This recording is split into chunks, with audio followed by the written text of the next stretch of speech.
Bem-vindos ao episódio 5 da série sobre a Igreja Primitiva. Pois é, o tema de hoje é um daqueles pesados, mas super necessários: a perseguição e o custo do discipulado. Isso levanta uma pergunta que muita gente faz, né? Se Deus estava com a igreja primitiva, por que ela sofreu tanto? Nesta análise, a gente vai ver que, para eles, a perseguição não era um sinal de que Deus os tinha abandonado. Pelo contrário, era uma confirmação da fé. E o jeito como eles responderam a essa pressão toda guarda uma das lições mais fortes da sua história. Então, para a gente começar a entender isso, o mais importante é sacar uma coisa. A oposição não pegou ninguém de surpresa. Na verdade, foi o cumprimento de um aviso que eles já tinham recebido do próprio Mestre. Olha só, o próprio Jesus já tinha cantado essa pedra. Ele foi bem claro: se vocês vão seguir um Salvador que foi rejeitado e crucificado pelo mundo, esperem o mesmo tipo de tratamento. Isso não era pessimismo, não. Era o realismo da fé.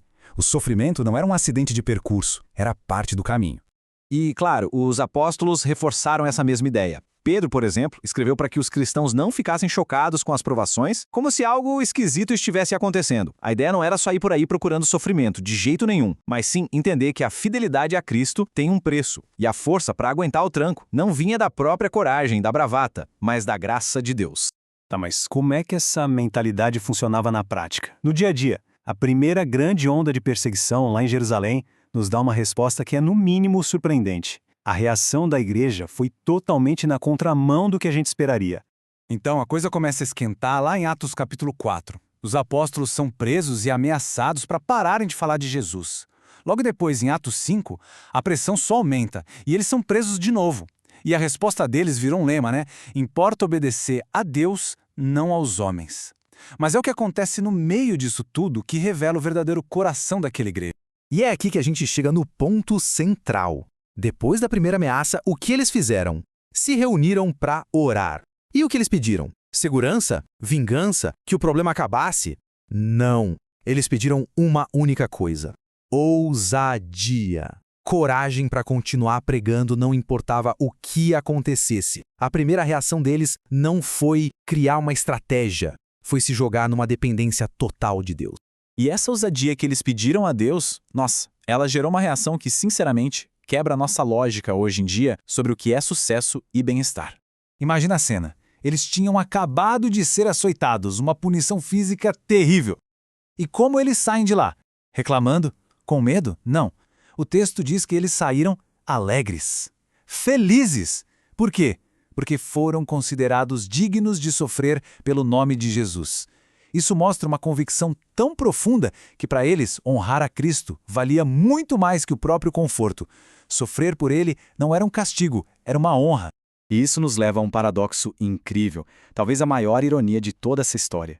A tentativa de apagar o fogo do Evangelho acabou, na verdade, tendo efeito contrário. Espalhou as chamas ainda mais. O ponto de virada foi a morte de Estevão, um dos primeiros líderes da igreja. Isso desencadeou uma perseguição tão brutal em Jerusalém que os cristãos tiveram que fugir da cidade. O plano do inimigo parecia perfeito, né? Desmantelar o quartel-general da igreja.